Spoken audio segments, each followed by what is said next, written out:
Welcome to Servants of the Lord Ministries. Bienvenue à Servants of the Lord Ministries. Mon nom est Dr. Keith Jenkins et je suis le coordinateur international de Servants of the Lord Ministries. Avant de commencer mon message d'aujourd'hui, je veux vous partager la mission de ce ministère qui a été donnée à Joseph Hitchcock, le fondateur de Servants of the Lord Ministries il y a de nombreuses années. Dieu lui a dit, j'ai des enfants dans chaque nation et tu as des frères et des sœurs dans le cœur qui crient à moi. Ils m'ont demandé un ministère des bénédictions et des dons. Je leur ai donné ces choses et cela les a bénis, mais il y a une partie de leur esprit qui n'a jamais été comblée et qui est réservée à une relation intime avec moi. Maintenant, leur cœur crie à moi, juste pour moi. C'est à eux que je t'envoie car je ne veux pas qu'ils mettent les années qu'il t'a fallu pour arriver jusqu'à moi parce qu'il n'y avait personne pour te montrer comment faire à l'époque. Servants of the Lord Ministries est un ministère d'enseignement et de formation envoyé au corps du Christ pour atteindre les gens qui ont un cœur selon Dieu. Ce message est destiné à ceux qui veulent apprendre à le connaître, grandir en lui et être prêts pour son avènement. Aujourd'hui, je partage un message intitulé « Diligemment ». Paul a écrit dans Hébreux 11, verset 6, c'est Hébreux 11, je lis le verset 6. « Or, sans la foi, il est impossible de lui être agréable, car il faut que celui qui s'approche de Dieu croie que Dieu existe et qu'il est le rémunérateur de ceux qui le recherchent. » L'expression de ceux qui cherchent diligemment dans Strong est le numéro 1567, tiré d'un autre mot qui veut dire rechercher, c'est-à-dire au sens figuré, enquêter, réclamer, exiger. Dans l'hébreu, c'est adorer. Redésirer, rechercher avec soin et diligence. C'est Dieu qui a le contrôle. Tout ce qu'il a prévu pour ta vie se déroulera comme il l'a voulu si tu restes soumise à lui. Seule l'incrédulité dans ton cœur peut empêcher sa volonté parfaite de s'accomplir dans ta propre vie. Tu es humble lorsque Jésus est saint et Seigneur et qu'il prend toutes les décisions dans ta vie. Si tu ne peux pas rester humble, ta foi est mal orientée. Tu dois croire dans ton cœur qu'il est celui qu'il dit être. Paul a écrit dans Galates 5, verset 13.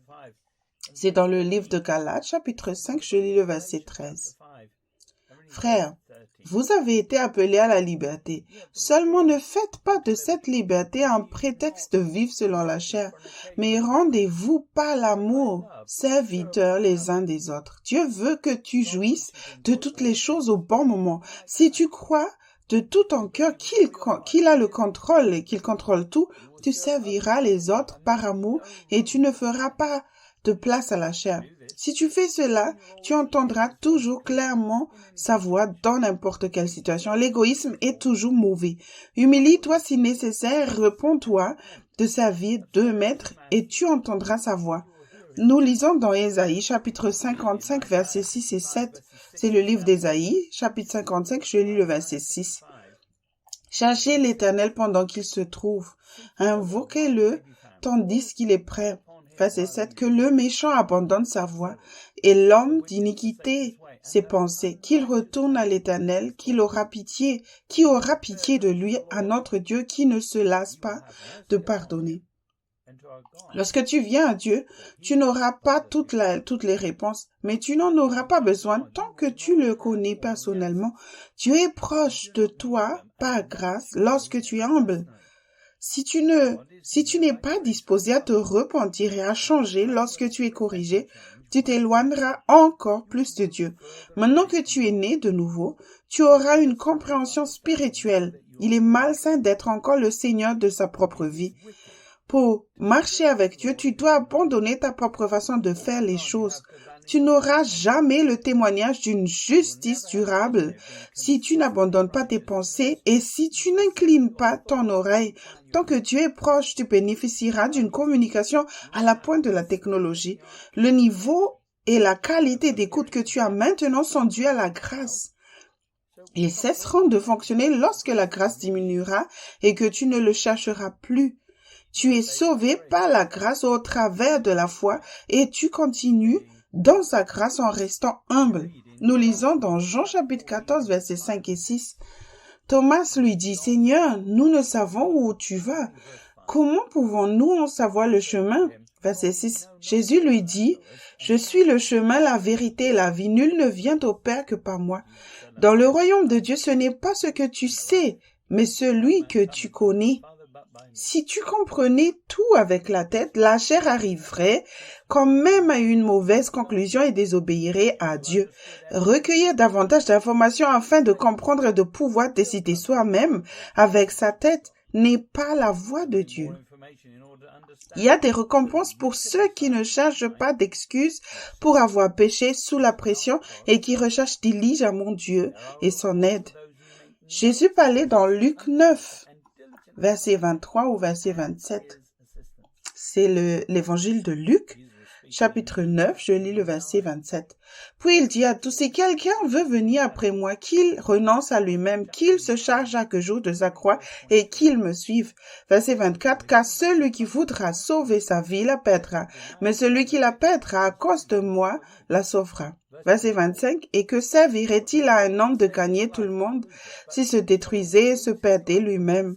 Verset 26, car quiconque aura honte de moi et de mes paroles, le Fils de l'homme aura honte de lui quand il viendra dans sa gloire et dans celle du Père et des saints anges. Verset 27, je vous le dis, en vérité, quelques-uns de ceux qui sont ici ne mourront point qu'ils n'aient vu le royaume de Dieu.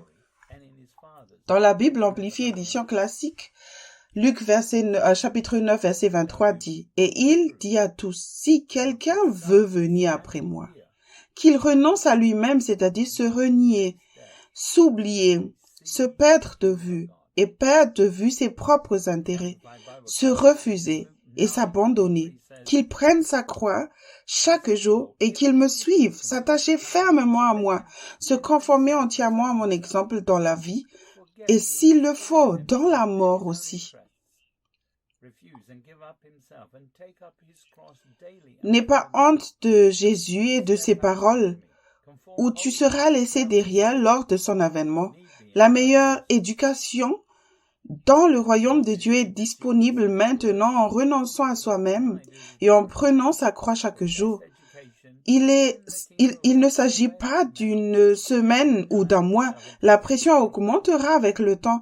Lorsque les choses ne sont pas aussi agitées, utilise ce temps avec sagesse pour étudier et mettre en pratique ce que tu as appris plus tôt. Ceux qui portent leur croix chaque semaine ou chaque mois ne suivent jamais le Christ. Ce que tu ne fais pas aujourd'hui, en ne prenant pas ta croix et en ne suivant pas les instructions de Dieu, tu devras le faire demain.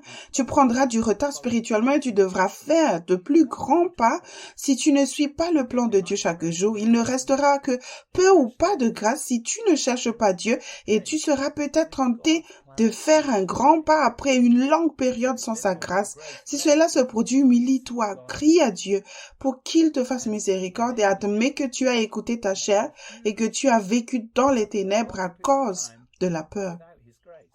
Paul a écrit dans Romains 8, verset 15 au verset 18. C'est le livre de Romains, chapitre 8, je lis le verset 15. Et vous n'avez point reçu un esprit de servitude, pour être encore dans la crainte, mais vous avez reçu un esprit d'adoption par lequel nous crions Abba Père. Verset 16, l'Esprit lui-même rend témoignage à notre esprit que nous sommes enfants de Dieu. Verset 17, or si nous sommes enfants, nous sommes aussi héritiers de Dieu et co-héritiers de Christ. Si toutefois nous souffrons avec lui afin d'être glorifiés avec lui. Verset 18, j'estime que les souffrances du temps présent ne sauraient être comparées à la gloire à venir qui sera révélée pour nous. Dans la Message Bible, Romains 8, versets 15 à 17 dit, « Cette vie de résurrection que tu as reçue de Dieu n'est pas une vie timide, une vie de gardien de tombe. C'est une vie aventureuse et plein d'attentes qui salue Dieu avec un petit air d'enfant. Et après, papa, l'Esprit de Dieu touche nos esprits et confirme qui nous sommes vraiment. Nous savons qui il est. Et nous savons qu'il qui nous sommes, père et enfants, et nous savons que nous allons recevoir ce qui nous attend, un héritage incroyable. Nous vivons exactement ce que le Christ vit. Si nous traversons les moments difficiles avec lui, alors nous allons certainement traverser les bons moments avec lui. On aurait dû te dire que ce n'est qu'en reconnaissant Dieu et en obéissant au Saint-Esprit sous la pression que tu peux avoir une relation constante avec lui sur le chemin de la croix. Paul a écrit dans Romains 6, verset 1 au verset 5. Romains chapitre 6, je lis le verset 1. Que dirons-nous donc? Demeurions-nous dans le péché afin que la grâce abonde? Verset 2, loin de là, nous qui sommes morts au péché, comment vivrons-nous encore dans le péché? Verset 3, ignorez-vous que nous tous qui avons été baptisés en Jésus-Christ, c'est en sa mort que nous avons été baptisés.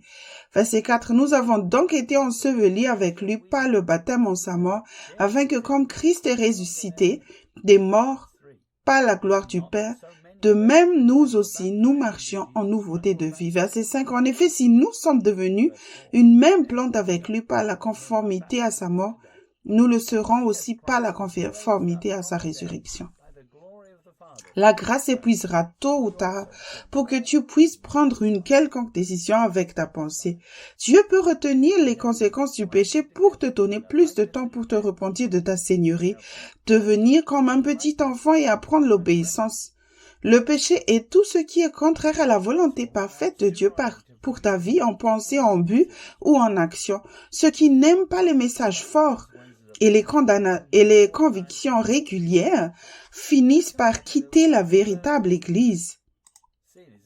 Ils veulent trouver des excuses au péché. Pour être baptisé, enterré avec le Christ, tu devrais t'être repenti d'avoir fait des œuvres mortes il y a longtemps en essayant de plaire à Dieu. Jésus a enseigné dans Luc chapitre 16, verset 10 à 12, c'est l'évangile de Luc chapitre 16, je lis le verset 10. Celui qui est fidèle dans les moindres choses l'est aussi dans les grandes, et celui qui est injuste dans les moindres choses l'est aussi dans les grandes. Verset 11. Si donc vous n'avez pas été fidèle dans les richesses injustes, qui vous confiera les véritables. Verset 12. Et si vous n'avez pas été fidèle dans ce qui est à autrui, qui vous donnera ce qui est à vous. Tu dois servir dans une église locale où quelqu'un est appelé par Dieu. Les églises établies depuis de nombreuses années par la grâce de Dieu et souvent une bonne compréhension de la parole de Dieu. Tu peux être d'accord avec les doctrines de ceux qui ont fondé une dénomination, mais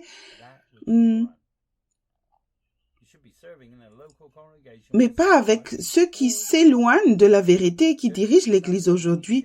Tu ne dois pas nécessairement prêcher ou enseigner, mais simplement faire ce que le Seigneur veut que tu fasses chaque jour, de la bonne manière, dans son temps, et être fidèle. Note les choses que tu as faites ou n'as pas faites sous la pression et indique si c'était un ou non. Tu peux aussi demander au Seigneur si ta vie lui plaît chaque jour. Nous lisons dans Psaume 46, verset 10. Ce sont les psaumes. C'est le chapitre 46 et je lis le verset 10. Tenez-vous tranquille et sachez que je suis Dieu. Je serai exalté parmi les nations. Je serai exalté sur la terre. L'homme est le problème. Lorsque Dieu sera exalté parmi les païens, ils verront la colère de Dieu lorsqu'il sera déjà trop tard. La partie la plus importante de ton éducation spirituelle est de rester tranquille et d'écouter. Recherche ces instructions même lorsque la pression est faible. Paul a écrit dans Romains 8 et 2, chapitre 8, verset 1 et 2. Romains 8, je lis le verset 1. Il n'y a donc maintenant aucune condamnation pour ceux qui sont en Jésus-Christ. Verset 2, en effet, la loi de l'esprit de vie en Jésus-Christ m'a affranchi de la loi du péché et de la mort. La confiance en ta chair t'empêchera d'obtenir une sagesse divine et une éducation spirituelle par la grâce. Le fait de fuir sous la pression, c'est une erreur. Les erreurs se produisent parce que tu ne poses pas suffisamment de questions au Seigneur et que tu n'obéis pas ses réponses.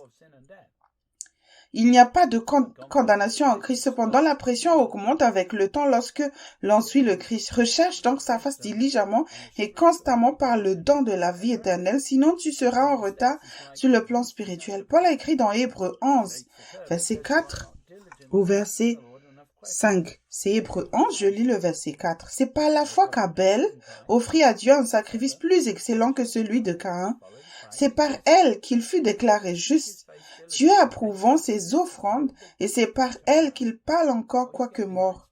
Verset 5. C'est par la foi qu'Enoch fut enlevé pour qu'il ne vit point la mort, et qu'il ne parut plus parce que Dieu l'avait enlevé, car avant son enlèvement, il avait reçu le témoignage qu'il était agréable à Dieu. Le mot approuvé dans Strong est le numéro 3140. C'est tiré d'un autre mot qui veut dire être témoin, c'est-à-dire témoigner au sens propre ou au sens figuré. C'est témoigner, rendre témoignage, avoir un bon témoignage recommandable, approuvé, déclarer, être, porter, rendre ou obtenir un témoignage.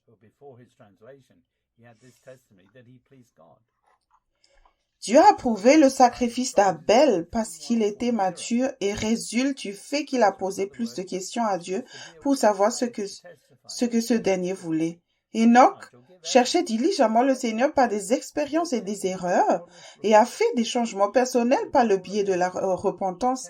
Il n'est resté sur terre que 365 ans et son fils Mathusalem lui a survécu et est mort juste avant le grand déluge. Mathusalem fut la personne qui vécut le plus longtemps jamais recensée, mourant à l'âge de 969 ans, suivant les traces de son père, mais dans un but différent.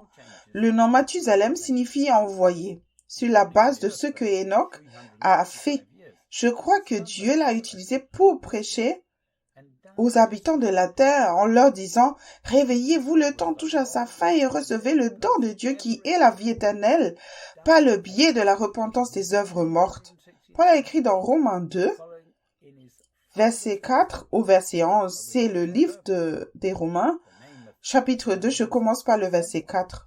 « Où méprises-tu les richesses de sa bonté, de sa patience et de sa longanimité, ne reconnaissant pas que la bonté de Dieu te pousse à la repentance. » Verset 5. « Mais par ton endurcissement et par ton cœur impénitent, tu t'amasses un trésor de colère pour le jour de la colère et de la manifestation du juste jugement de Dieu. » Verset 6. « Qui rendra à chacun selon ses œuvres. » Verset 7. « Réservant la vie éternelle à ceux qui, par la persévérance à bien faire, cherchant l'honneur, la gloire et l'immortalité. » Verset 8. « Mais l'irritation et la colère à ceux qui, par esprit de dispute, sont rebelles à la vérité et obéissent à la justice. » Verset 9. « Tribulation et angoisse sur toute âme d'homme qui fait le mal, sur le juif, premièrement, puis sur le grec. » Verset 10. « Gloire, honneur et paix pour quiconque fait le bien, pour le juif premièrement, puis pour le grec. » Verset 11. « Car devant Dieu, il n'y a point d'acception de personne. » Le mot persévérance dans Strong est le numéro 5281, tiré d'un autre mot qui veut dire endurance ou espérance joyeuse, avec espérance, constance, patience, persévérance, attente patiente. Le mot dispute dans Strong est le numéro 2052. C'est tiré d'un autre mot qui veut dire proprement intrigue, c'est-à-dire par voie de conséquence faction, dispute, querelle. Les chrétiens charnels qui essaient de comprendre les choses de Dieu avec leurs pensées sont querelleux. Ils disent et croient des mensonges encore et encore pour le bien de leur chair. N'utilise jamais ton intelligence pour parvenir à la vérité. Tout le monde a besoin de se repentir et de devenir comme un petit enfant. Si tu n'es pas patient, si tu ne demandes pas l'aide du Seigneur dans tous les domaines de ta vie, tu ne connaîtras pas la vie éternelle et tu ne vivras pas ta vie au maximum de ton potentiel. Dieu ne fait pas exception de personne. Tu aurais dû être convaincu au moment de ton salut de la manière dont tu étais querelleux et trompé, en t'appuyant sur ta propre compréhension. Les querelleurs dans le corps du Christ attirent la colère de Dieu sur eux. Jacques a écrit dans Jacques chapitre 1, verset 19 au verset 21. C'est Jacques chapitre 1, je lis le verset 19. Sachez-le, mes frères bien-aimés, ainsi que tout homme soit prompt à écouter, lent à parler, lent à se mettre en colère. Verset 20, car la colère de l'homme n'accomplit pas la justice de Dieu. Verset 21, c'est pourquoi rejetant toute souillure et tout excès de malice, recevez avec douceur la parole qui a été plantée en vous et qui peut sauver vos âmes. Dans la Message Bible, Jacques 1, verset 19 au 21 dit, « Collez ceci à tous les carrefours, chers amis. Ouvrez la voie avec vos oreilles, poursuivez avec votre langue et laissez la colère traîner en arrière. La justice de Dieu ne naît pas de la colère humaine. Jetez donc à la poubelle toute vertu pourrie et tout mal cancéreux. En toute humilité, laissez notre jardinier Dieu vous paysager avec la parole et faire de votre vie un jardin de salut. Tu obtiendras des réponses en cherchant diligemment Dieu sous la pression sur le chemin étroit. Sur le chemin spacieux avec les demi-vérités, tu seras frustré quand les choses iront mal. Si tu sais cela, alors tu mettras de côté toutes ces opinions et idées sur la justice basée sur la connaissance du bien et du mal et l'interprétation personnelle des Écritures auxquelles tu t'accroches. Paul a écrit dans Hébreux 6, verset 1. C'est Hébreux chapitre 6, je lis le verset 1. C'est pourquoi, laissant les éléments de la parole de Christ tendant à ce qui est parfait, sont posés de nouveau le fondement du renoncement aux œuvres mortes. Tu aurais dû te repentir dans ton cœur de faire des œuvres mortes au moment du salut. Dieu voit ton cœur et c'est tout. Ceux qui se repentent des œuvres mortes et acceptent de faire sa volonté parfaite reçoivent immédiatement le Saint-Esprit pour faire exactement ce qu'ils demandent par la grâce au travers de la foi pour entendre sa voix. Nous lisons dans Ésaïe, chapitre 1, verset 18 au verset 20. C'est le livre d'Ésaïe, chapitre 1, je commence par le verset 18. « Venez plaidant, dit l'Éternel, si vos péchés sont comme le cramoisi, ils deviendront blancs comme la neige. S'ils sont rouges comme la pourpre, ils deviendront comme la laine. » Verset 19. « Si vous avez la bonne volonté et si vous êtes doux, vous mangerez les meilleures productions du pays. » Verset 20. « Mais si vous résistez et si vous êtes rebelles, vous serez dévorés par le glaive, car la bouche de l'Éternel a parlé. » Les personnes qui recherchent la justice établissent une liste de péchés et trouvent les problèmes à la racine avec l'aide de Dieu. C'est lui qui se charge de les corriger et de nous amener tous à la perfection. En traitant la conviction venant de la parole écrite, tu obtiendras la grâce d'entendre et de voir davantage chaque fois que tu te repentiras. Pierre a écrit dans 1 Pierre, chapitre 5, verset 8 au verset 11. C'est 1 Pierre, chapitre 5, je lis le verset 8. « Soyez sobres, veillez. Votre adversaire, le diable, rôde comme un lion rugissant, cherchant qui il dévorera. » Verset 9. « Résistez-lui avec une foi ferme, sachant que les mêmes souffrances sont imposées à vos frères dans le monde. » Verset 10. « Le Dieu de toute grâce qui vous a appelé en Jésus-Christ à sa gloire éternelle, après que vous aurez souffert un peu de temps, vous perfectionnera lui-même, vous affermira, vous fortifiera, vous rendra inébranlable. » Verset 11. « À lui soit la puissance au siècle des siècles. Amen. » Le mot « ferme » dans Strong est le numéro 4731, tiré d'un autre mot qui veut dire raide, c'est-à-dire solide, stable, au sens propre ou figuré, ferme, fort, sûr. Le diable a peur des humbles qui utilisent la grâce pour apprendre de leurs erreurs, en exposant et en supprimant ses œuvres pour provoquer une destruction planifiée dans le processus de repentance. Si tu utilises ta raison pour prendre des décisions toi-même, le diable te dévorera lentement. Ceux qui sont inébranlables dans la foi ne se laissent pas facilement influencer par les circonstances qui se produisent autour d'eux. Soumets-toi à Dieu en demandant diligemment à Dieu ce qu'il faut faire dans chaque situation. Tu seras parfait à un certain niveau de pression. Tu peux commencer dans l'esprit, mais décider ensuite pour le bien de ta chair que tu sais mieux que Dieu. Ne te trompe pas, Jésus a payé le prix pour que tu puisses entendre sa voix par l'esprit. L'orgueil te rend sourd et muet. Par la grâce de la foi, Il peut ouvrir un chemin là où il semble n'y en avoir aucun. Il se peut que tu doives souffrir un certain temps pour vaincre le péché et le diable.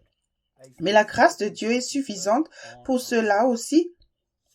Change d'attitude face à la pression si tu veux être consistant. Jésus a dit dans Matthieu 5, verset 6, c'est l'évangile de Matthieu, chapitre 5, je lis le verset 6. Heureux ceux qui ont faim et soif de la justice, car ils seront rassasiés. Ce n'est pas parce que tu es né de nouveau que tu seras capable d'obéir à Dieu sous une grande pression. Tu vivras une vie très épanouie et fructueuse en recherchant la droiture. Ceux qui sont d'une droiture sans compromis reçoivent son aide divine à chaque instant. Ton approvisionnement passe par le système de communication avec le Seigneur en tant que né de nouveau. Dans la Living Bible, chapitre 1, verset 21 dit « Débarrassez-vous de tout ce qui ne va pas dans votre vie, à l'intérieur comme à l'extérieur, et réjouissez-vous humblement du merveilleux message que nous avons reçu, car il est capable de sauver nos âmes à mesure qu'il s'empare de nos cœurs. » Le diable utilise des moyens qui semblent justes pour empêcher le simple message. Demandez tout à Dieu de s'emparer de ton cœur. C'est la raison pour laquelle le Christ est mort pour que tu puisses entendre sa voix. Lis la Bible et laisse le Seigneur, par l'Esprit, te rappeler les Écritures qu'il veut et mets-toi sur le chemin étroit. Ne remplace pas cela par la mémorisation des Écritures où tu finiras sur le chemin spacieux. Le diable connaît la Bible mieux que toi, alors rien qu'en apprenant les principes de la Bible, avec ta pensée, tu auras toujours des doutes. Jean écrit dans 1 Jean 2, verset 15 au verset 17. C'est 1 Jean 2, verset 15. N'aimez point le monde, ni les choses qui sont dans le monde. Si quelqu'un aime le monde, l'amour du Père n'est point en lui. Verset 16. Car tout ce qui est dans le monde, la convoitise de la chair, la convoitise des yeux et l'orgueil de la vie ne vient point du Père, mais vient du monde. Verset 17. Et que le monde passe. Et le monde passe et sa convoitise aussi, mais celui qui fait la volonté de Dieu demeure éternellement. La mort a maintenant perdu son aiguillon pour ceux qui demandent diligemment au Seigneur dans tous les domaines et font la volonté de Dieu. La repentance des œuvres mortes a permis à Enoch de remporter la victoire sur la mort. Le Christ a également vaincu la croix en se soumettant complètement à Dieu. Paul a écrit dans 1 Corinthiens 15, verset 54 au verset 57. C'est 1 Corinthiens chapitre 15, je lis le verset 54. Lorsque ce corps corruptible aura revêtu l'incorruptibilité et que ce corps mortel aura revêtu l'immortalité, alors s'accomplira la parole qui est écrite. La mort a été engloutie dans la victoire. Verset 55. Oh mort, où est ta victoire? Oh mort, où est ton aiguillon? Verset 56. L'aiguillon de la mort, c'est le péché. Et la puissance du péché, c'est la loi. Verset 57. Mais grâce soit rendue à Dieu qui nous donne la victoire par notre Seigneur Jésus-Christ.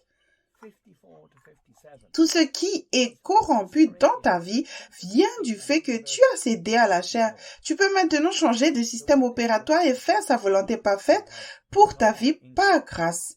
Si tu te renies complètement et que tu deviens comme un petit enfant, alors la mort ne t'affectera pas, ne te manipulera pas, ne te fera pas servir la peur à nouveau. Nous lisons dans Ésaïe 54, verset 17. C'est le livre d'Ésaïe, chapitre 54, je lis le verset 17. Toute âme forgée contre toi sera sans effet, et toute langue qui s'élèvera en justice contre toi, tu la condamneras.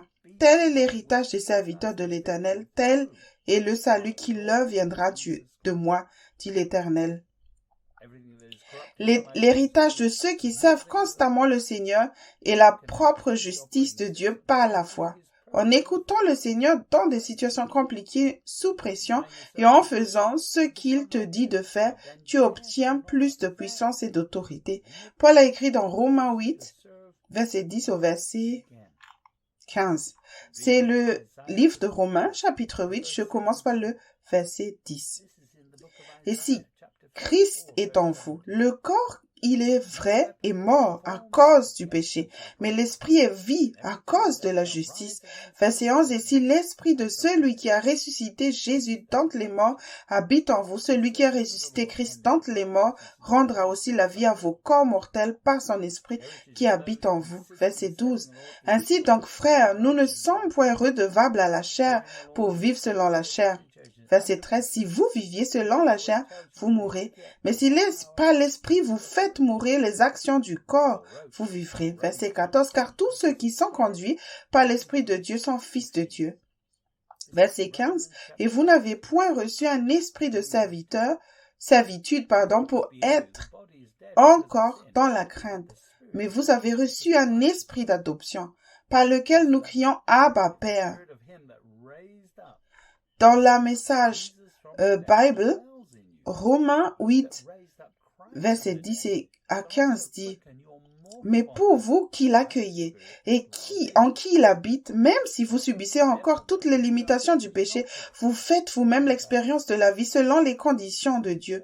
Il est logique, n'est-ce pas, que si le Dieu vivant et présent, qui a ressuscité Jésus d'entre les morts, entre dans votre vie, il fera en vous la même chose qu'il a fait en Jésus, vous rendant vivant à lui-même. Lorsque Dieu vit et respire en vous, et il le fait aussi sûrement qu'il l'a fait en Jésus, vous êtes délivrés de cette vie morte. Avec son esprit vivant en vous, votre corps sera aussi vivant que celui du Christ. Alors ne voyez-vous pas que nous ne devons pas un centime à cette vieille vie de bricolage? Nous n'avons rien à y gagner, rien du tout. La meilleure chose à faire est de lui donner un enterrement décent, et de se lancer dans une nouvelle vie. L'Esprit de Dieu vous appelle, il y a des choses à faire et des endroits où aller. Assure-toi que l'Esprit a accès à chaque partie de ta vie. Si tu t'es abandonné à l'Esprit Saint dans tous les domaines, tu n'as rien à craindre. La force de résurrection en toi est plus grande. Tu es peut-être en mission qui exige que tu donnes ta vie ou que tu souffres, mais à cause de la justice par la foi, ta mission sera accomplie d'une manière ou d'une autre. Jésus a enseigné dans Jean chapitre 5, verset 28 au verset 30. C'est l'évangile de Jean, chapitre 5, je lis le verset 28.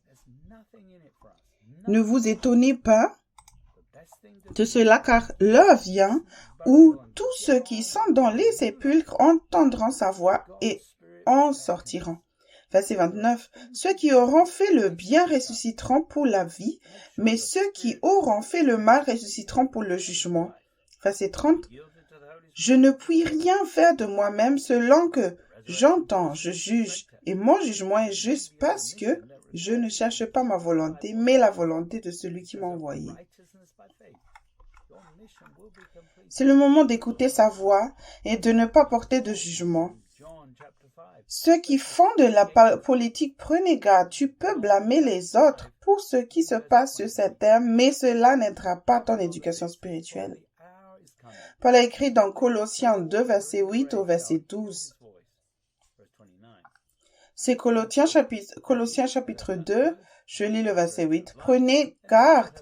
Que personne ne fasse de vous sa proie par la philosophie et par une vaine tromperie, s'appuyant sur la tradition des hommes, sur les rudiments du monde, et non sur Christ. Verset 9, car en lui habite corporellement toute la plénitude de la divinité. Verset 10, vous avez tout pleinement en lui, qui est le chef de toute domination et de toute autorité.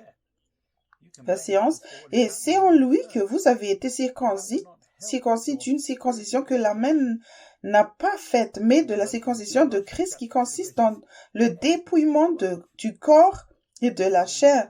Verset 12. Ayant été ensevelis avec lui par le baptême, vous êtes aussi ressuscités en lui et avec lui par la foi en la puissance de Dieu qui l'a ressuscité des morts.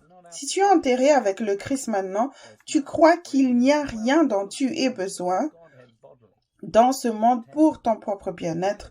Tu crois que tout ce dont tu as besoin viendra à ton cœur et à ton esprit grâce au système de communication que tu as avec Dieu par l'intermédiaire du Saint-Esprit. Si tu assumes la seigneurie et que tu sors du Christ lorsque la pression augmente, c'est que ton fondement en Dieu est faible ou a un manque. Salomon a écrit dans Proverbe 3, versets 5 à 7. C'est le livre de Proverbes, chapitre 3, je lis le verset 5. Confie-toi en l'Éternel de tout ton cœur et ne t'appuie pas sur ta sagesse. Verset 6. Reconnais-le dans toutes tes voies et il aplanira des sentiers. Verset 7. Ne sois point sage à tes propres yeux. Crains l'Éternel et détourne-toi du mal. Dans le Message Bible, Proverbe 3, versets 5 à 7 dit « Faites confiance à Dieu du fond de ton cœur. N'essaie pas de tout comprendre par toi-même. Écoute la voix de Dieu dans tout ce que tu fais, partout où tu vas. C'est lui qui te permettra de rester sur la bonne voie. Ne pars pas du principe que tu sais tout. Cours vers lui, fuis le mal. » Si tu utilises encore ta tête pour prendre des décisions ou si tu t'appuies sur ta propre compréhension, il ne dirigera pas tes chemins de façon cohérente. Jésus a dit à ses disciples dans Jean chapitre 15, verset 1 au verset 6, c'est l'évangile de Jean chapitre 15, je lis le verset 1. « Je suis le vrai cep et mon père est le vigneron. » Verset 2, « Tout sarment qui est en moi et qui ne porte pas de fruits, il le retranche. Et tout sarment qui porte de fruits, il l'émonde, afin qu'il porte encore plus de fruits. » Verset 3. « Déjà vous êtes purs, à cause de la parole que je vous ai annoncée. » Verset 4. « Demeurez en moi, et je demeurerai en vous. Comme le sarment ne peut de lui-même porter du fruit, s'il ne demeure attaché au cep, ainsi vous ne le pouvez non plus, si vous ne demeurez en moi. » Verset 5. « Je suis le cep, vous êtes les sarments. Celui qui demeure en moi et en qui je demeure porte beaucoup de fruits, car sans moi, vous ne pouvez rien faire. » Verset 6. « Si quelqu'un ne demeure pas en moi, il est jeté dehors comme le sarment, et il sèche. Puis on ramasse les sarments, on les jette au feu, et ils brûlent. » Sois diligent, car la grâce finit par s'épuiser. La grâce est là pour que tu reçoives plus de grâce et que tu puisses te repentir et demeurer en profondeur et ne pas servir le péché. Si tu laisses le péché de te séparer de Dieu, alors tu as commis un adultère spirituel. Pour qu'il soit ton premier amour, travaille sur ta relation d'amour. Si Jésus est ton deuxième ou ton troisième amour, tu serviras le péché et tu seras séparé de Dieu. Si tu sors du Christ, reviens immédiatement en lui par la grâce au moyen de la foi. Tu seras un retranché si tu sors du Christ et que tu restes en dehors pour le bien de tes sentiments. Jésus revient bientôt. Jean a écrit dans 1 Jean 2, verset 26 au verset 29. C'est 1 Jean, chapitre 2, je lis le verset 26. « Je vous ai écrit ces choses au sujet de ceux qui vous égarent. » Verset 27. « Pour vous, l'onction que vous avez reçue de lui demeure en vous, et vous n'avez pas besoin qu'on vous enseigne. Mais comme son onction vous enseigne toutes choses, et qu'elle est véritable, et qu'elle n'est point un mensonge, demeurez en lui selon les enseignements qu'elle vous a donnés. » Verset 28. « Et maintenant, petits enfants, demeurez en lui, afin que lorsqu'il paraîtra, nous ayons de l'assurance et qu'à son avènement, nous ne soyons pas confus et éloignés de lui. » Verset 29. Si vous savez qu'il est juste, reconnaissez que quiconque pratique la justice est né de lui. Les personnes nées de Dieu ne sortent pas du Christ. Ils recherchent la justice de manière constante, régulière, à des niveaux de pression inférieurs. Ceux qui sont en règle avec Dieu cherchent la volonté parfaite de Dieu et reçoivent la même onction de Jésus pour plaire au Père. Si tu es né de nouveau et que tu sors de Christ à n'importe quel point de pression, tu as été séduit dans un domaine où tu crois un mensonge pour le bien de ta chair. Fais-toi aider par quelqu'un qui recherche diligemment la droiture à un niveau de pression plus élevé, sinon tu finiras par abandonner ta course. Nous lisons dans Jean, chapitre 12, verset 44 au verset 50. C'est l'évangile de Jean, chapitre 12. Je lis le verset 44. « Or Jésus s'était écrié, « Celui qui croit en moi, croit, non pas en moi, mais en celui qui m'a envoyé. » Verset 45. « Et celui qui me voit, voit celui qui m'a envoyé. » Verset 46. Je suis venu comme une lumière dans le monde, afin que quiconque croit en moi ne demeure pas dans les ténèbres. Verset 47. Si quelqu'un entend mes paroles et ne les garde point, ce n'est pas moi qui le juge, car je suis venu non pour juger le monde, mais pour sauver le monde. Verset 48. Celui qui me rejette et qui ne reçoit pas mes paroles a son juge. La parole que j'ai annoncée, c'est elle qui le jugera au dernier jour. Verset 49. Car je n'ai point parlé de moi-même, mais le Père qui m'a envoyé m'a prescrit.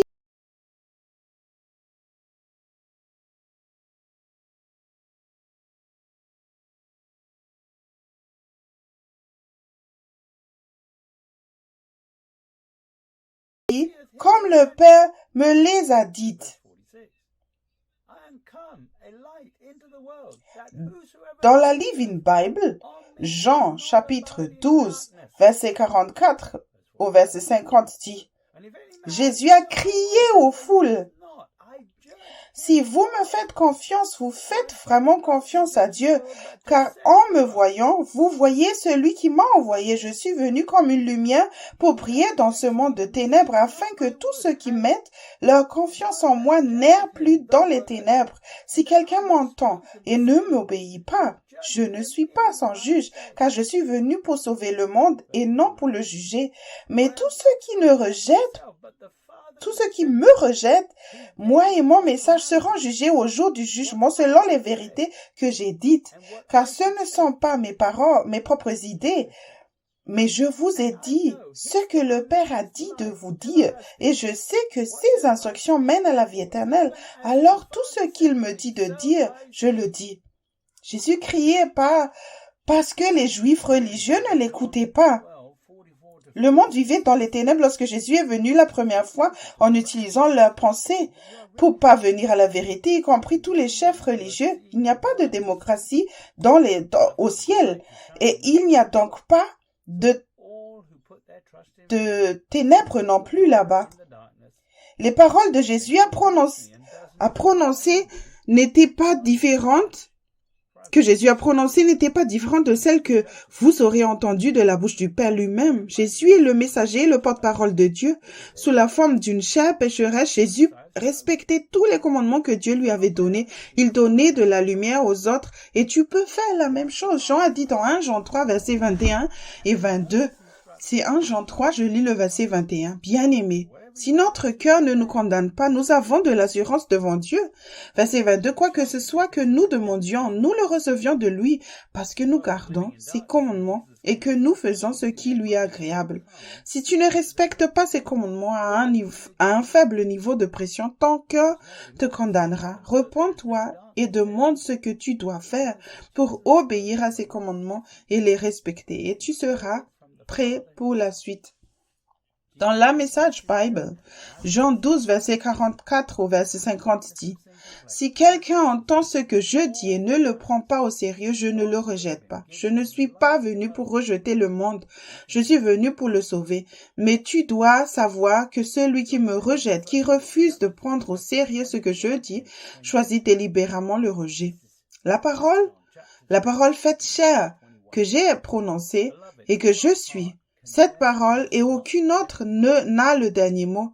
Je n'invente rien de tout cela de mon propre chef. Le Père qui m'a envoyé m'a donné des ordres, m'a dit quoi dire et comment le dire. Et je sais exactement ce que son ordre produit. La vie éternelle et éternelle.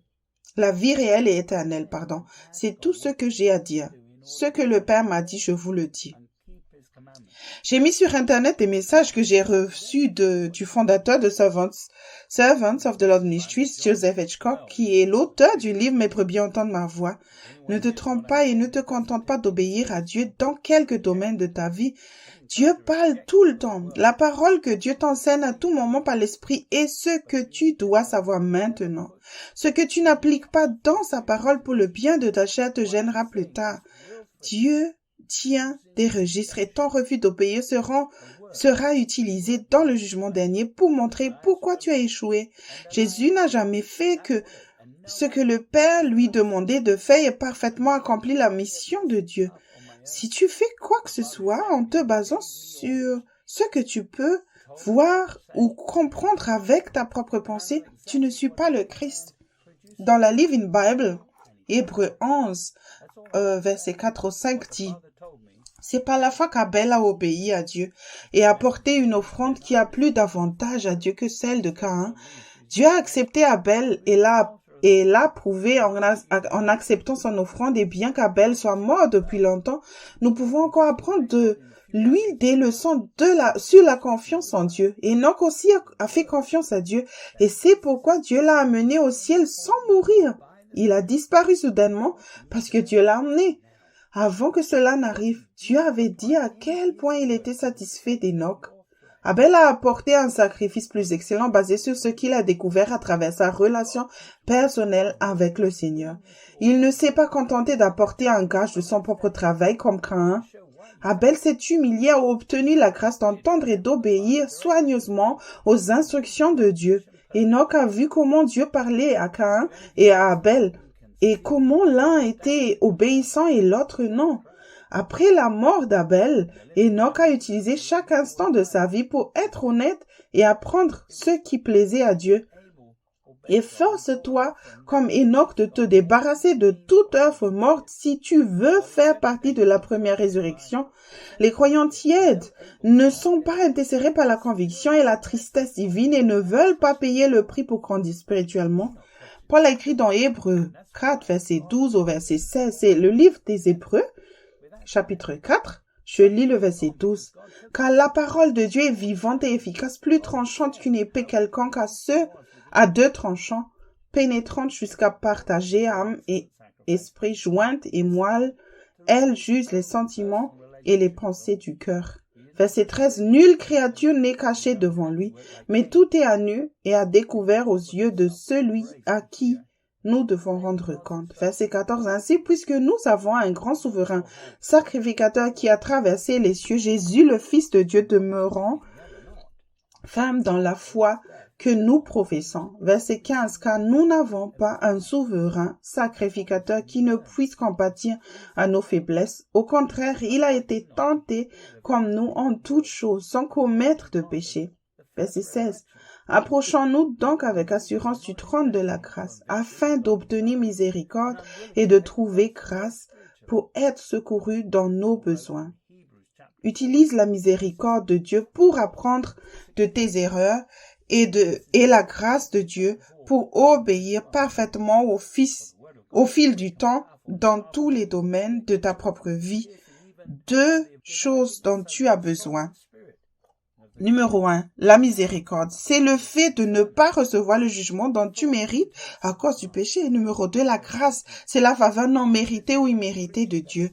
Je parle aux responsables de grands ministères. Tu fais d'entendre Dieu personnellement dans tous les domaines et généralement, ils me répondent qu'ils savent déjà cela. Jésus a dit dans Matthieu 7, verset 22 au verset 23, c'est l'évangile de Matthieu chapitre 7. Je lis le verset 22. Plusieurs me diront ce jour-là, Seigneur, Seigneur, n'avons-nous pas prophétisé par ton nom?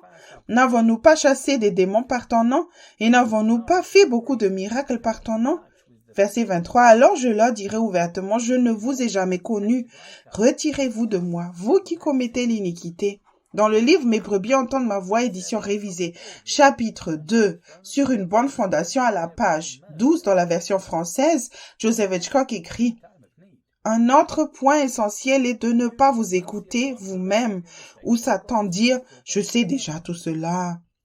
J'ai entendu beaucoup de croyants faire ce commentaire. Pourtant, je sais à la vue du fruit produit dans leur vie qu'ils ne marchent pas selon ce dont je parle. Vous devez comprendre dans votre esprit que je parle d'association et de communion constante avec Dieu, d'entendre les instructions du Seigneur concernant votre vie quotidienne et d'être dirigé personnellement par l'Esprit en ayant vu comme Seigneur de votre vie. En ayant Jésus comme Seigneur de votre vie, pardon. Ceux qui enseignent comment entendre Dieu dans le ministère ou dans quelques domaines seulement sont responsables des faux prophètes dans l'Église d'aujourd'hui. Partout, des dirigeants corrompus croient qu'il suffit de demander à Dieu pour les grandes questions et de dire aux autres de prendre des décisions eux-mêmes en utilisant le bon sens et la raison dans les domaines moins importants. Si tu n'entends Dieu que dans des domaines comme la prédication, l'accomplissement de bonnes œuvres ou la prophétie, tu te trompes toi-même. Ceux qui utilisent leur tête pour prendre des décisions dans n'importe quel domaine simplement parce qu'ils n'entendent pas sans spirituellement froid. Si tu vis dans les ténèbres et que tu sais la chair, tu dois t'humilier immédiatement. Reste tranquille et tu entendras sa voix par grâce. Confesse toute intention cachée, exposée dans ton cœur par la conviction. Élimine tes doutes et obéis à ce qu'il te dit avec la foi d'un petit enfant et tu seras récompensé. Les croyants charnels d'aujourd'hui apportent un sacrifice de louange ou des œuvres de ministère parce qu'ils ne le connaissent pas personnellement. Ils ressentent sa présence pendant une courte période de louange et d'adoration. Les ministres, les serviteurs ou les pasteurs qui deviennent chauds et qui, plus tard, sont froids dans d'autres domaines de leur vie personnelle en faisant des œuvres mortes sont tièdes. Paul a écrit dans Hébreux 12, verset 1 et 2, c'est Hébreux 12, je lis le verset 1. Nous donc aussi, puisque nous sommes environnés d'une si grande nuée de témoins, rejetant tout fardeau et le péché qui nous enveloppe si facilement et courant avec persévérance dans la carrière qui nous est ouverte. Verset 2. Ayant les regards sur Jésus, le chef et le consommateur de la foi, qui en vue de la joie qui lui était réservée a souffert la croix, méprisé l'ignominie et s'est assis à la droite du trône de Dieu. Ne cherche pas d'excuses en te basant sur ce que font les autres. Tu peux regarder ce qui ne va pas chez les autres, mais tu peux aussi regarder le Christ et la course qui t'est proposée. Choisis avec sagesse. Abel n'a pas eu de prétexte pour apporter ce qu'il savait être agréable à Dieu et il est mort pour cela. Paul a écrit dans Éphésiens 5, versets 13 et 14. C'est Éphésiens chapitre 5, je lis le verset 13. Mais tout ce qui est condamné est manifesté par la lumière, car tout ce qui est manifesté est lumière. Verset 14, c'est pour cela qu'il est dit, réveille-toi, toi qui dors, relève-toi d'entre les morts et Christ t'éclairera. Tu auras aussi des ennemis dans une église tiède pour avoir fait ce qui est juste par la foi, parce que tu exposes ceux qui vivent dans les ténèbres en utilisant leurs pensées pour parvenir à la vérité. Même les paresseux qui n'utilisent pas la grâce et la miséricorde pour se repentir et grandir spirituellement se réveilleront et se lèveront d'entre les morts si tu es vraiment spirituel. Paul a écrit dans 2 Corinthiens 7, verset 10 et 2 Corinthiens 7, verset 10. En effet, la tristesse selon Dieu produit une repentance à salut dont on ne se repent jamais, tandis que la tristesse du monde produit la mort. Dans le livre La prison dorée édition révisée au chapitre 9, Asservissement aux voies qui paraissent droites, page 96, aux page 97 dans la version française, Joseph Hitchcock écrit: Il est crucial que vous compreniez bien comment vous devez vous repentir. Ce sujet a été abordé auparavant, mais vu son importance, je souhaite le réexaminer. S'imaginer la manifestation du péché comme celle du fruit sur un arbre permet d'obtenir une image naturelle du fonctionnement de la véritable repentance. La confession vous ramène dans la présence de Dieu et le fruit extérieur de votre péché est pardonné. Vous pouvez alors demander au Saint-Esprit de vous montrer comment et pourquoi vous avez péché. Le repentir total consiste à descendre le long du tronc de l'arbre avec ses péchés et à détruire la racine de l'arbre. Ce processus est absolument essentiel pour vous libérer complètement du fruit et de la racine de votre péché. La descente le long du tronc de l'arbre consiste par exemple à demander au Saint-Esprit de vous montrer les situations de votre passé que Satan utilise pour vous pousser à pécher. En révélant chaque accès, il vous montrera comment Satan a utilisé votre péché pour vous contrôler. Tandis que vous vous repentez de chaque péché que l'Esprit vous révèle, demandez-lui comment ceux-ci ont pris le contrôle. N'essayez pas d'aider le Saint-Esprit en lui fournissant votre liste de péchés. Il est important que vous reconnaissiez la puissance et la tromperie de votre propre seigneurie dans chaque situation. La repentance détruit le fruit, la branche, le tronc et la racine de l'arbre, tandis que vous vous détournez de votre propre seigneurie et que vous vous soumettez au Seigneur. Je conseille souvent aux croyants de demander au Seigneur le pourquoi des choses. Supposons, par exemple, que vous manifestiez le fruit de la colère. Quand vous voyez ce fruit, vous êtes convaincu. Lorsque vous confessez votre péché, celui-ci vous est pardonné, conformément à 1 Jean 1:9. À ce moment-là, étant donné que vous êtes dans l'esprit, demandez au Seigneur pourquoi vous vous êtes mis en colère. Les questions de type pourquoi révèlent les origines de votre péché. Alors que vous vous repentez de votre colère, il se peut que vous réalisez que celui-ci s'est manifesté parce que vous jugez une personne ou une situation. Confessez le péché que vous avez commis en jugeant et demandez à Dieu de vous pardonner. Demandez-lui ensuite pourquoi vous avez jugé. Il vous révélera les fausses croyances que Satan a utilisées pour vous donner la permission de juger. Tandis que la révélation vous amène du fruit à la branche, descendez par le tronc via les origines de votre péché pour obtenir finalement la racine qui est en effet votre propre seigneurie. Vous pouvez vous repentir jusqu'au niveau de la racine. Passez par ces étapes de façon répétée vous libérera des habitudes du péché. Souvenez-vous, l'intégralité de ce processus doit avoir lieu en présence du Seigneur. Si vous ressentez la condamnation ou libérez votre foi dans une voie qui paraît étroite, vous devez à nouveau vous repentir. Alors que vous vous repentirez vraiment jusqu'au niveau de la racine, l'arbre de votre orgueil et de votre propre seigneurie mourra du fait que vous vivrez dans l'esprit et obéirez au Seigneur. Votre caractère changera de même que vos pensées et vos habitudes. Quand le Seigneur vous nettoie, vous passez immédiatement dans sa présence. L'Esprit va vous faire passer par les différentes étapes et ce, jusqu'à la racine de votre péché afin qu'il ne revienne pas. Souvenez-vous que vous n'avez pas à faire des œuvres religieuses ou à suivre des méthodes préconçues pour qu'il vous soit pardonné. Le travail de renouvellement de l'esprit change vos pensées, vos motivations et votre caractère. Votre vieille nature meurt tandis que vous vous soumettez à Christ dans votre nouvelle nature. La conviction est toujours une bénédiction pour ceux qui suivent une voie qui semble juste. Lorsque tu cherches Dieu avec diligence et que tu essaies d'atteindre la racine, le diable doit travailler dur et se battre. La repentance profonde ne prend pas une éternité, mais elle implique une plus grande tristesse divine. Dans chaque domaine, n'essaie pas de comprendre avec ta pensée, sinon tu seras distrait. Lorsque la tristesse pieuse disparaît, c'est-à-dire la tristesse divine disparaît, tu sais que tu es arrivé à la racine du problème, là où tu as cru à des mensonges pour le bien de ta chair.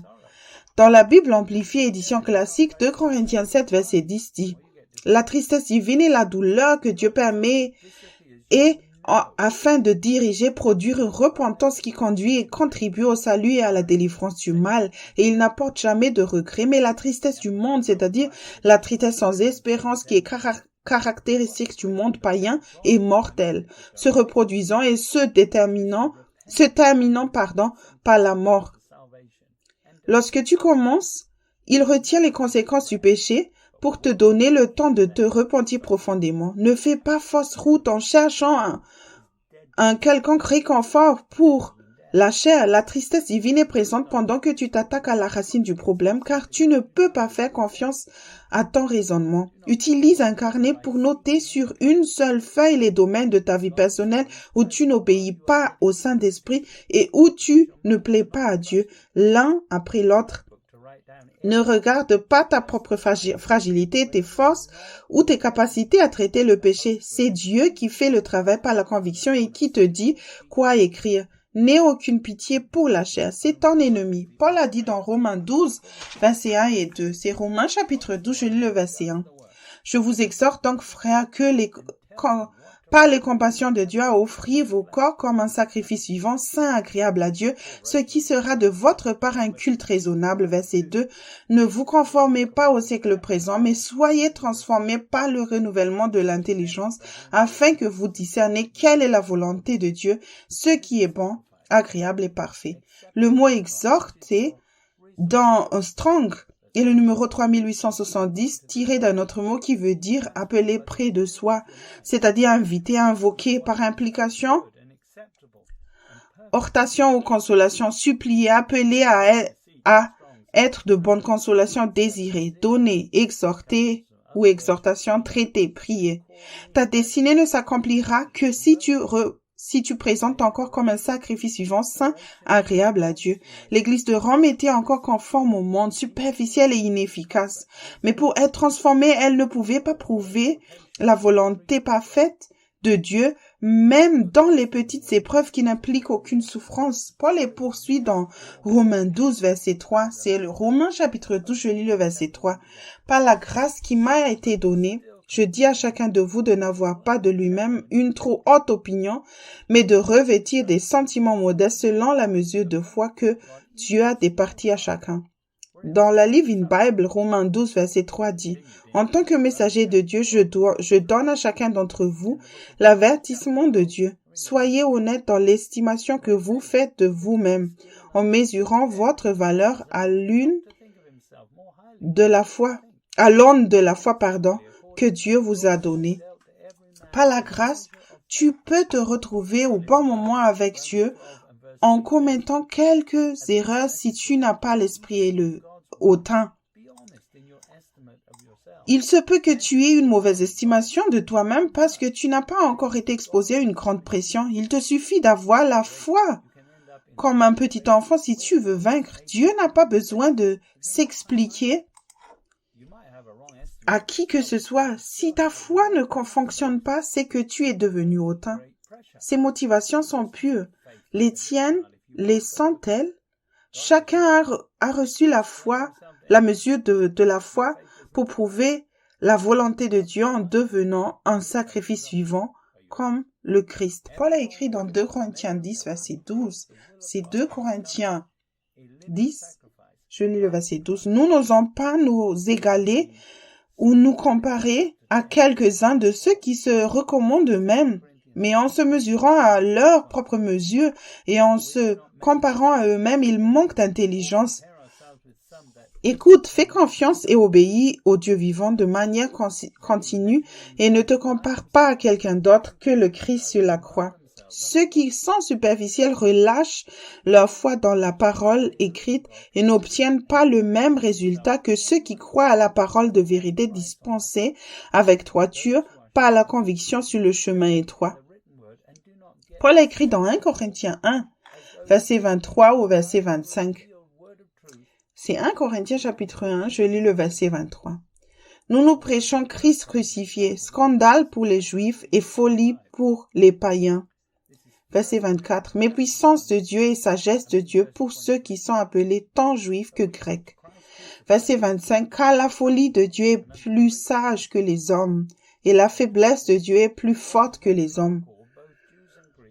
Le mot scandale dans Strong est le numéro 4625. Il signifie un scandale, probablement d'un dérivé d'un autre mot qui veut dire le bâton mobile ou des tentes d'un piège, une trappe, un piège, tout obstacle placé sur le chemin et faisant tomber quelqu'un, une pierre d'achoppement, une occasion de chute, c'est-à-dire un rocher qui fait trébucher, offense.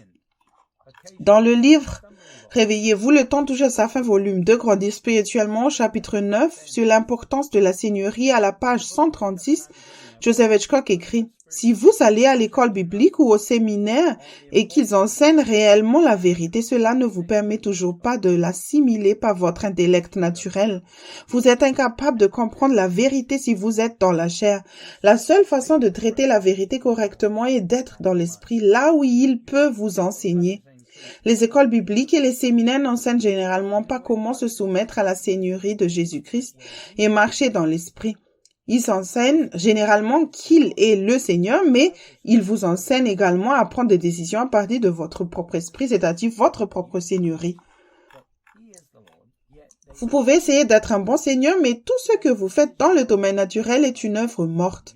Dans le royaume de Satan, le diable, en tant qu'ange de lumière, vous séduira, vous et les autres, par des voies qui semblent justes. Le diable ne peut pas apporter de mauvaises pensées à des ministres nés de nouveau et remplis de l'esprit parce qu'il reconnaîtrait des tentations flagrantes. Le diable utilise les Écritures et les assemble d'une manière trompeuse pour arriver à une conclusion qui n'est pas la vérité. C'est une voie qui semble juste pour l'esprit naturel. L'histoire de la croix était un scandale pour les Juifs et pour les Grecs, c'était insensé que Dieu ait laissé les Juifs tuer leur propre Messie. Par la croix et la mort de son fils, Dieu a pu, numéro 1, prouver que les Juifs religieux bien éduqués servaient le diable en utilisant leur tête. Numéro 2, Dieu a montré et démontré son amour pour le monde entier en mourant sur la croix pour les péchés de toute l'humanité. Numéro 3, Dieu a démontré sa puissance de résurrection pour tous ceux qui n'écoutent pas leur chair. Paul prêchait la croix dans l'amour, ce qui était une pierre d'achoppement pour son propre peuple, mais c'était la vérité. Maintenant, les Juifs et les païens doivent être réconciliés avec Dieu par la repentance des œuvres mortes. Pas seulement des mauvaises œuvres. Paul a écrit dans Philippiens 3, verset 1 au verset 3. C'est Philippiens chapitre 3, je lis le verset 1. Au reste, mes frères, réjouissez-vous dans le Seigneur. Je ne me lasse point de vous écrire les mêmes choses. Et pour vous, cela est salutaire. Verset 2. Prenez garde aux chiens, prenez garde aux mauvais ouvriers, prenez garde aux faux circoncis. Verset 3. Car les circoncis, c'est nous qui rendons à Dieu notre culte par l'Esprit de Dieu, qui nous glorifions en Jésus-Christ et qui ne mettons point notre confiance en la chair. Paul t'a dit de te méfier de 3 choses. Numéro 1, les chiens. Il s'agit des personnes de l'assemblée qui aboient bruyamment lorsque tu mentionnes les conditions aux promesses de Dieu. Ils ne veulent pas entendre parler de renoncement de soi et de prendre leur croix chaque jour. Numéro 2, les serviteurs dans l'Église qui essaient de faire passer le mal pour le bien aux yeux des autres afin de ne pas avoir à changer eux-mêmes. Ils utilisent la droiture extérieure et la sagesse terrestre pour tromper les autres afin de pouvoir faire ce qu'ils veulent quand ils le veulent. Numéro 3, la concision. Dans l'Église, recherche une justice en dehors de la foi en utilisant la loi donnée aux Juifs comme un manteau pour cacher leur propre style de vie charnel. Cependant, pour ceux qui croient, le Christ est la fin de la foi parce que la chair est faible. Le christianisme n'est pas une religion comme les autres, c'est une relation avec un Dieu vivant. Jésus a dit dans Jean, chapitre 10, verset 27 au verset 30, c'est l'évangile de Jean, chapitre 10, je lis le verset 27. Mes brebis entendent ma voix, je les connais et elles me suivent. Verset 28, je leur donne la vie éternelle et elles ne périront jamais et personne ne les ravira de ma main. Verset 29, mon Père qui me les a donnés est plus grand que tous et personne ne peut les ravir de la main de mon Père. Verset 30, moi et le Père, nous sommes un. On aurait dû te dire, lorsque tu es venu au Christ, que ce n'est qu'en écoutant diligemment et en obéissant au Saint-Esprit que tu peux avoir une relation continue avec un Dieu saint. Jésus est venu en chair. Dans son humanité, Jésus ne faisait qu'un avec son Père, avec l'intermédiaire du Saint-Esprit, sans jamais utiliser sa divinité. Les brebis qui le suivent ont reçu le don de la vie éternelle pour faire de même. Grâce à ce don, tu peux maintenant être un avec Dieu le Père à cause de la mort de Jésus sur la croix. Ceux qui trouvent des excuses à la désobéissance ne sont pas dans la paume de sa main et connaissent des souffrances inutiles en conséquence. Paul a écrit dans Romains 1, verset 11, « car je désire vous voir pour vous communiquer quelques dons spirituels afin que vous soyez affermis. Dans la Bible amplifiée édition classique, Romains 12, verset 1 à 2 dit « Je vous exhorte donc, frères, et je vous supplie, compte tenu de toutes les miséricordes de Dieu, de consacrer résolument vos corps en présentant tous vos membres et facultés comme un sacrifice vivant, saint, dévoué, consacré, agréable à Dieu, ce qui consiste votre service raisonnable, rationnel, intelligent et votre culte spirituel. Ne vous conformez pas à ce monde, cet âge, façonné selon et adapté à ses coutumes extérieures et superficielles, mais soyez transformés, changés par le renouvellement entier de votre esprit, par ses nouveaux idéaux et sa nouvelle attitude, afin que vous puissiez prouver par vous-même quelle est la bonne volonté, acceptable et parfaite de Dieu, même la chose qui est bonne, acceptable et parfaite à ses yeux pour vous. À l'extérieur, l'Église de Rome semblait avoir beaucoup de succès et la nouvelle de la mort de Jésus se répandait. Cependant, Paul a écrit une longue et urgente lettre parce que l'Église était encore conforme à ce monde, ne voulant pas payer le prix pour apprendre des leçons spirituelles sur le chemin étroit. Paul a écrit dans Romains 7, versets 19 et 20. C'est Romains, chapitre 7, je lis le verset 19. « Car je ne fais pas le bien que je veux, et je fais le mal que je ne veux pas. » Verset 20. « Et si je fais ce que je ne veux pas, ce n'est plus moi qui le fais, c'est le péché qui habite en moi. » Grâce à la loi, Paul pouvait voir ce que Dieu exigeait, mais il n'avait pas le pouvoir d'obéir parfaitement parce que sa méthode d'apprentissage était corrompue. Il est arrivé à la conclusion que s'il continuait à se référer au « je », c'est-à-dire le soi, et à consulter sa propre volonté, il désobéirait. Le péché qui habite le moi, dans le moi, empêchait Paul de parvenir à la vérité. Pour éliminer le problème, il devait se renier complètement et prendre sa croix chaque jour. Pour consulter ta propre volonté, tu dois utiliser ta tête et suivre une voie qui te semble juste. Tu ne verras aucun changement dans ta vie si tu continues à consulter ta propre volonté après être venu au Christ. Paul a écrit dans Hébreux 4, verset 9 au verset 11. C'est Hébreux, chapitre 4, je lis le verset 9. Il y a donc un repos de sabbat réservé au peuple de Dieu. Verset 10, car celui qui entre dans le repos de Dieu se repose de ses œuvres, comme Dieu s'est reposé des siennes. Verset 11. Efforçons-nous donc d'entrer dans ce repos, afin que personne ne tombe en donnant le même exemple de désobéissance. Il est de ta responsabilité de tuer ta chair par la grâce au moyen de la foi. Ce n'est pas en réfléchissant ou en suivant une méthode. Laisse tomber le bon sens et la raison et tombe complètement entre ses mains.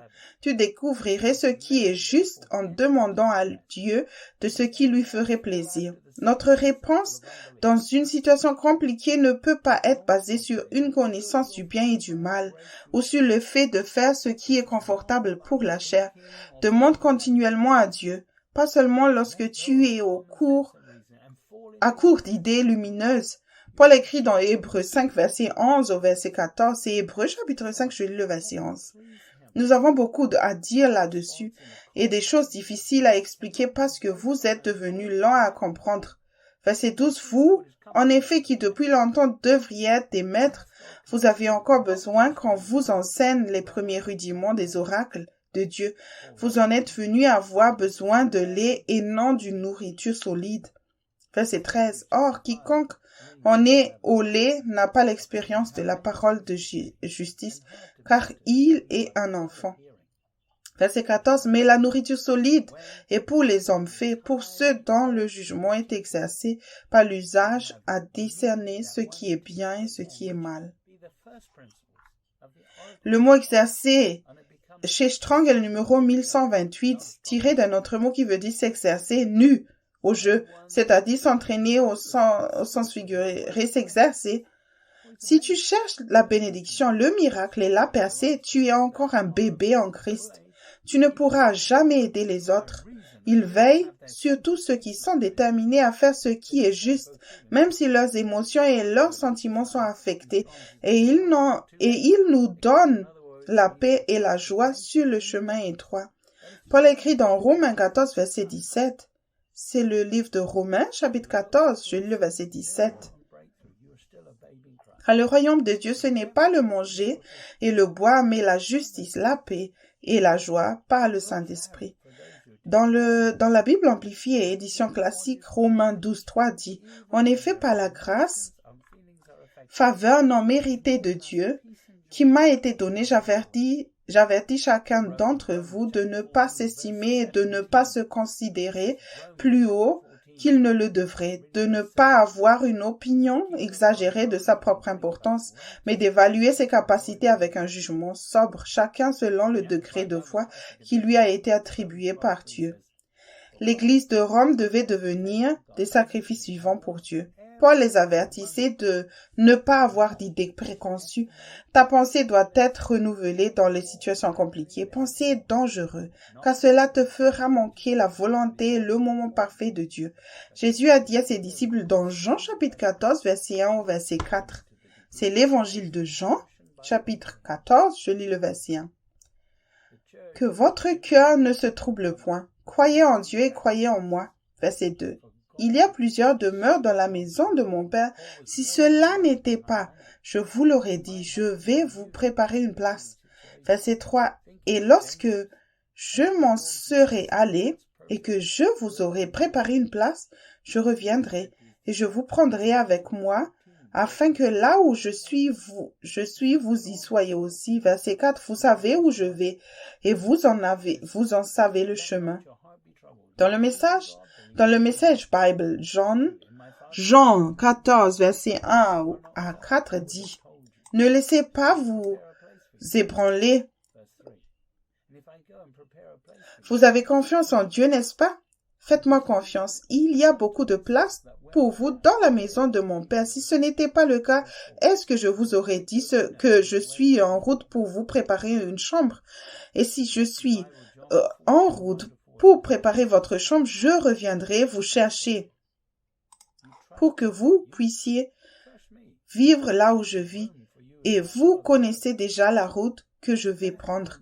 La grâce t'a été donnée pour que tu te repentes de penser et que tu n'utilises pas ton entendement pour prendre des décisions.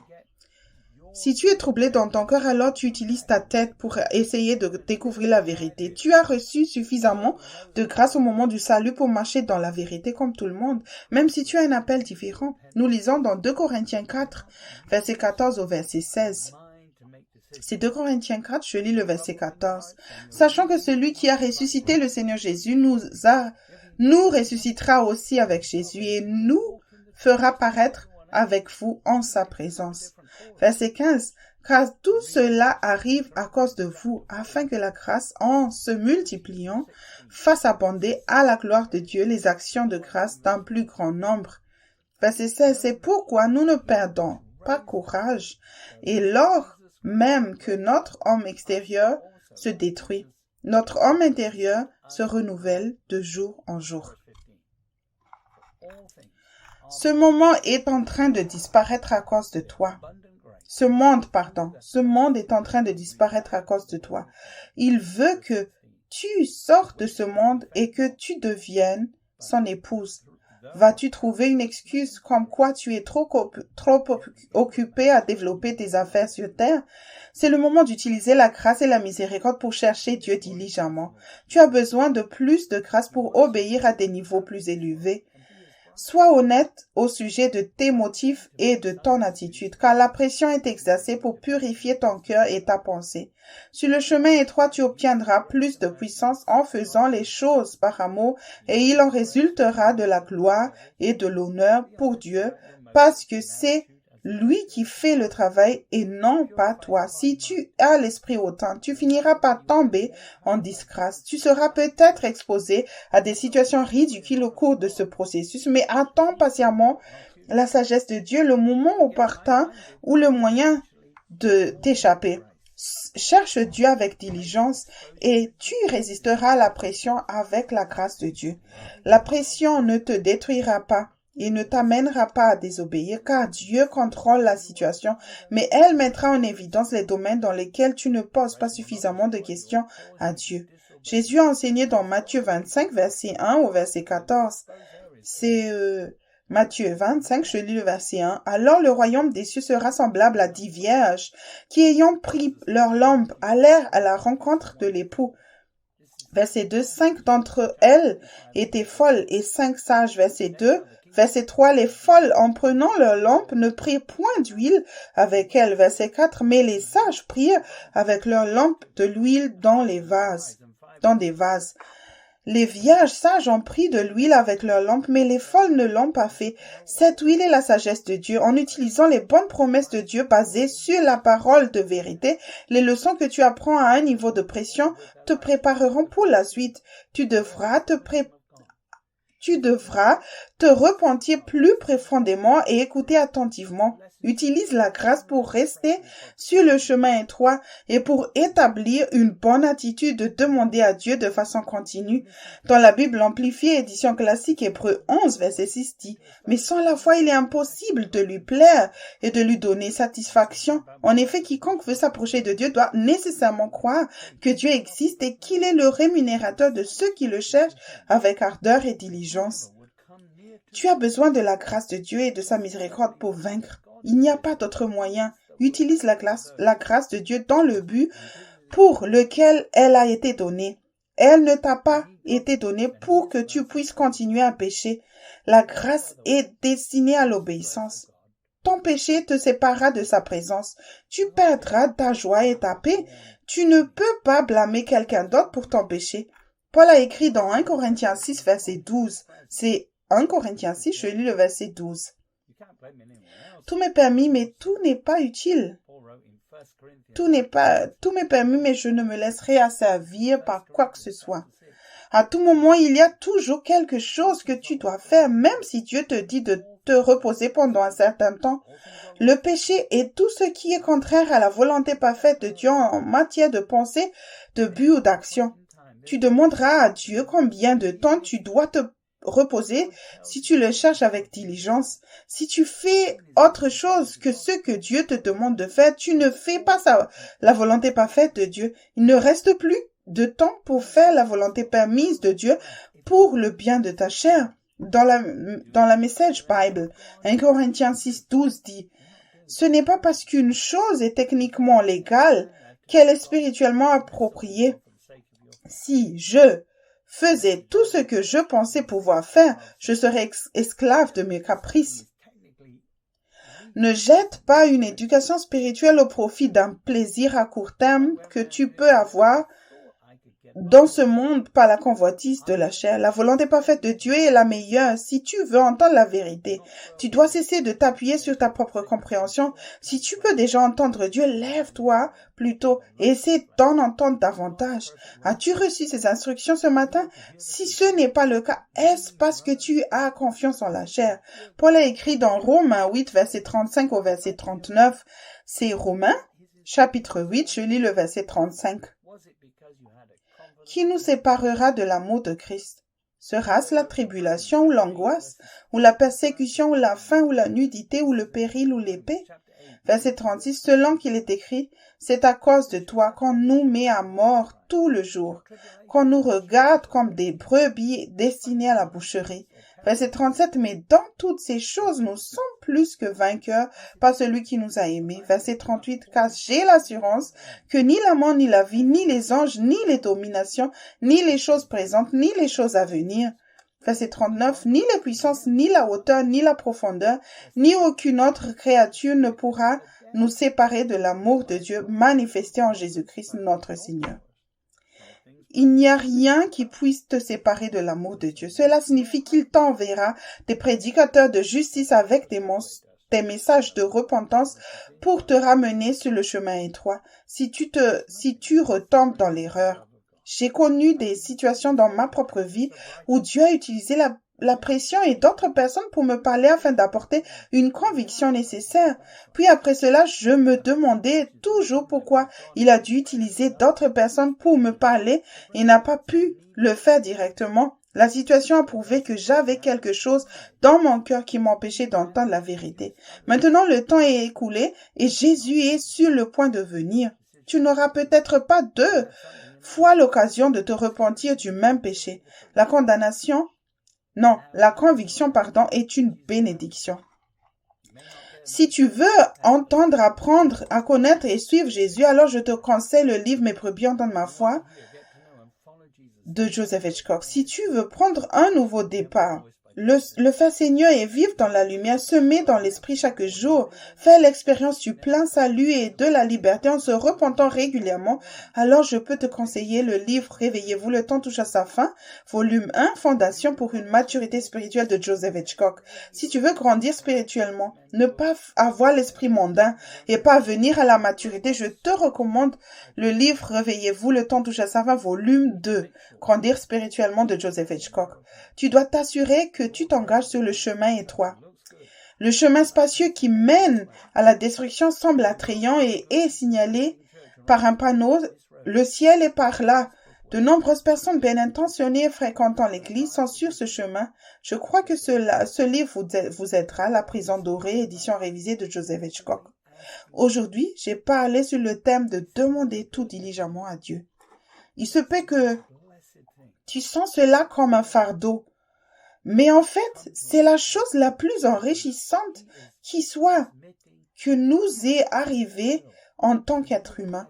Il transmet sa volonté parfaite pour ta vie et la mienne. Il n'y a rien d'aussi épanouissant que de recevoir cette parole vivante, te parler, te transformer, te diriger, te changer en une autre personne, te transformer en tout. Sa parole est fidèle et aujourd'hui, je veux te dire que Dieu te parle directement, même actuellement. Il est le transmetteur et il t'a créé pour être un parfait récepteur. Si tu es né de nouveau, il t'a donné le don de la vie éternelle. Je te demande et prie que tu t'humilies toi-même et arrête de t'appuyer sur ta propre compréhension.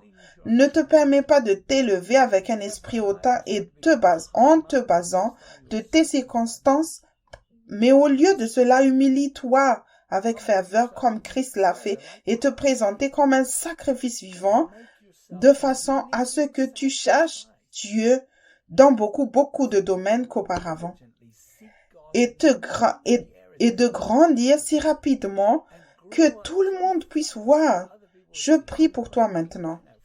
Père Céleste, pour tous ceux qui s'humilient soi-même et suivent l'exemple de Christ et soient complètement soumis à toi, se remet eux-mêmes entre tes mains.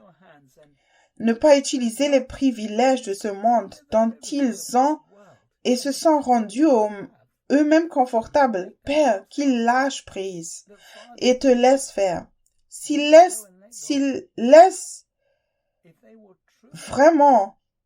te laissent vraiment faire, Père, je prie que tu puisses leur donner ta grâce et ta miséricorde maintenant, qu'ils fassent l'expérience de ce dont ils ont vraiment besoin quand ils changent leurs priorités dans le nom de Jésus.